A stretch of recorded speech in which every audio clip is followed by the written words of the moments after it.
सत्यहिंदी.com पर आपका स्वागत। मैं हूं शैलेश।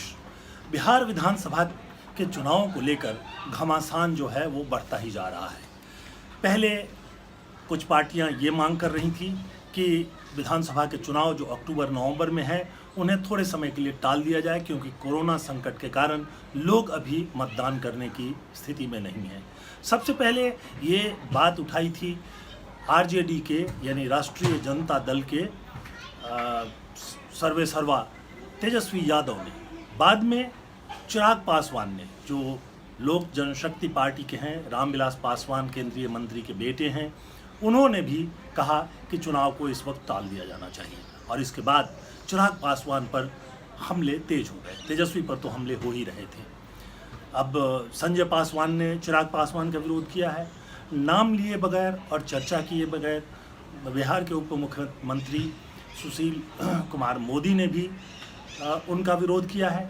तो एक तरफ ये विवाद चल रहा है, दूसरी तरफ चुनाव आयोग ने जो मतदान का तौर तरीका था उसमें ऐसे संशोधन किए हैं जिससे कि चुनाव की निष्पक्षता पर सवाल उठने लगे हैं। और ये फैसला किया गया है चुनाव आयोग की तरफ से कि जो लोग 65 साल से ऊपर की उम्र के हैं, या अगर कोई व्यक्ति क्वारंटाइन में है या वो कोरोना पॉजिटिव है, तो ऐसे व्यक्तियों को पोस्टल बैलेट के जरिए वोटिंग की सुविधा दी जाएगी।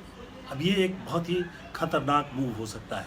इसके चलते कई तरह के भ्रष्टाचार हो सकते हैं और इसके कई उदाहरण जो है बिहार में पहले से ही मौजूद है। उसके बावजूद चुनाव आयोग ने ये फैसला लिया है। अभी तक जो है वो पोस्टल बैलेट की सुविधा सिर्फ सेना में कार्यरत लोगों को मिलती थी, लेकिन अब जो चुनाव आयोग ने फैसला किया है उसमें जो चुनाव में भाग लेने वाले कर्मचारी होंगे और भी बहुत सारे लोगों को जो है ये सुविधा देने की बात की गई है यानी आदेश जारी हो गया है। जाहिर सी बात है कि ये सवाल उठ रहा है कि क्या चुनाव निष्पक्ष हो पाएगा। बिहार में सरकार जो है कई तरफ से घिरी हुई है और अगर अक्टूबर-नवंबर में चुनाव होते हैं तो सरकार के सामने भी यानी मुख्यमंत्री नीतीश कुमार के सामने चुनौतियां हैं। और बिहार में नीतीश कुमार की सहयोगी पार्टी है बीजेपी, तो जाहिर सी बात है कि उन्हीं चुनौतियों का सामना बीजेपी को भी करना पड़ेगा।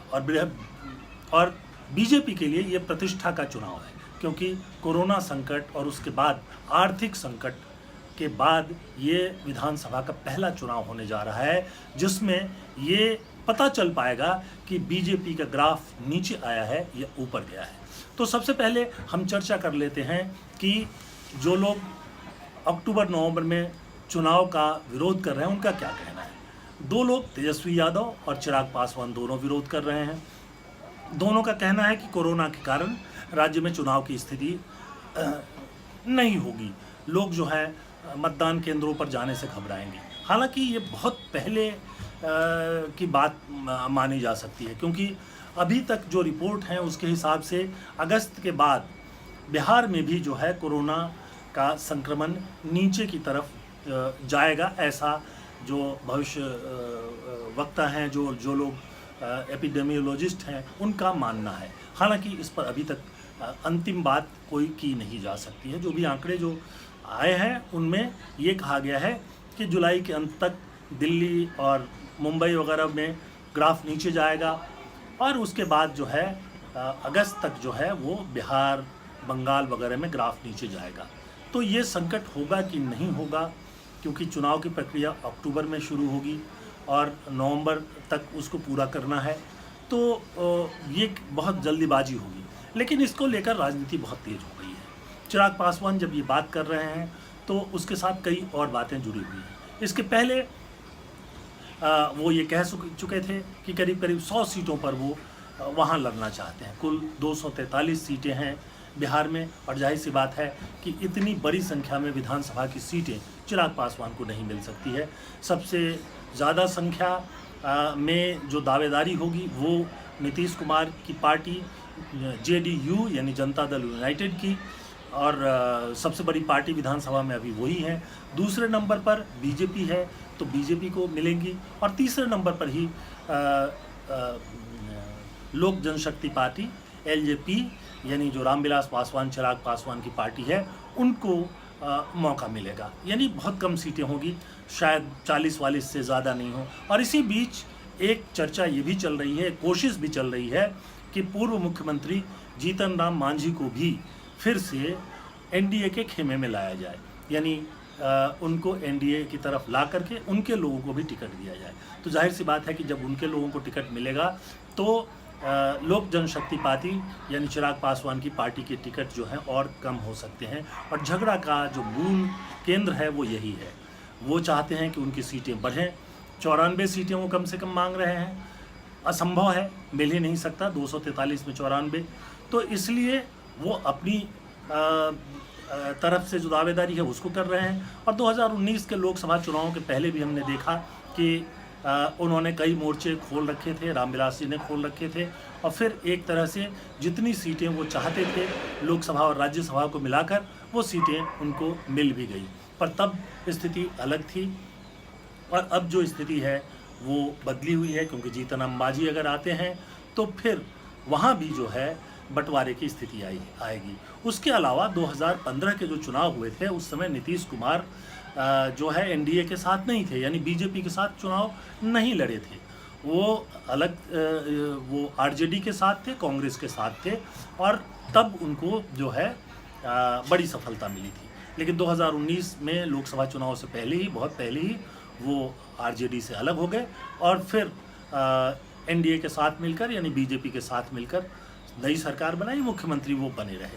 अब लेकिन जो बड़ा मामला है वो है कि अगर पोस्टल बैलेट से लोग वोट करेंगे तो क्या स्थितियां आ सकती हैं। बिहार में करीब करीब अनुमान किया जा रहा है कि 60 से 65 लाख ऐसे लोग हैं जिनकी उम्र जो है वो 65 साल से ऊपर है, यानी उन सब लोगों को पोस्टल बैलेट से वोट देने का अधिकार होगा।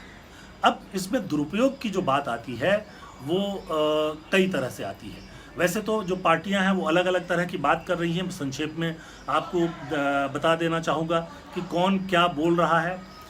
उसमें वो जो है एक तरफ है, लेकिन दूसरी तरफ जो है वो कुछ और मुद्दे भी हैं। अब इसमें अगर हम देखें कि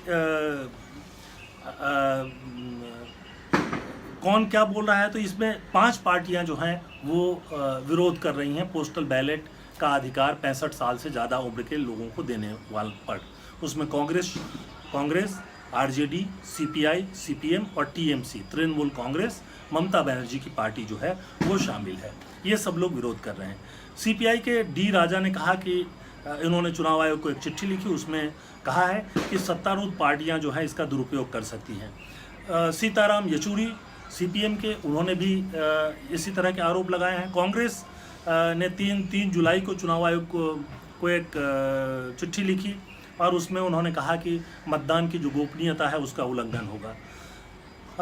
इसके अलावा उन्होंने ये भी कहा कि जो पोस्टल बैलेट आते हैं अब तक उनमें 20% जो है इनवैलिड होते हैं, तो जाहिर सी बात है कि इसमें भी इनवैलिड होंगे। बहरहाल चुनाव आयोग इन बातों को नहीं मान रहा है, लेकिन जो एक सबसे बड़ा खतरा है उसकी तरफ मैं आपका ध्यान दिलाना चाहता हूँ। खतरा ये है कि जब पोस्टल बैलेट लोगों के पास पहुँचेगा तो ऐसे लोग जिनके पास पैसे हैं और जो लोग जिनके पास सत्ता है वो वोट को खरीदने की कोशिश कर सकते हैं।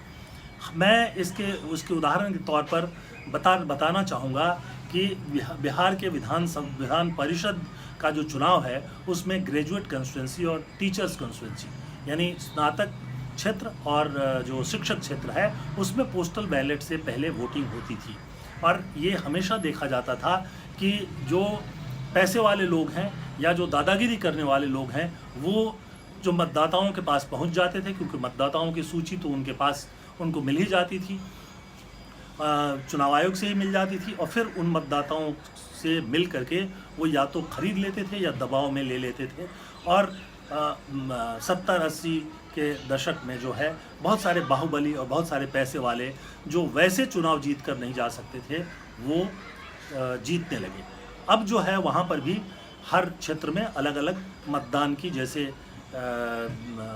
विधानसभा और लोकसभा के चुनाव में मतदान होता है वैसे ही मतदान की व्यवस्था की जाती है, यानी एक तरह से पोस्टल बैलेट को वहाँ से ख़त्म कर दिया गया। अब अगर आप देखें कि अगर ये 65 लाख लोग या 60 लाख लोग जो हैं उनको हम बिहार की 243 विधानसभा सीटों से डिवाइड कर रहे हैं तो करीब करीब 25,000 वोटर हर क्षेत्र में निकलते हैं जिनके पास पोस्टल बैलेट जा सकता है। अगर वो अप्लाई करेंगे तो जा सकता है। उसके अलावा अगर कोई कोरोना के कारण जो है वो आइसोलेशन में है, क्वारंटीन में है, वो हो सकता है। दूसरे जो कर्मचारी हैं वो हो सकते हैं। तो उन वोटों पर होगा क्या?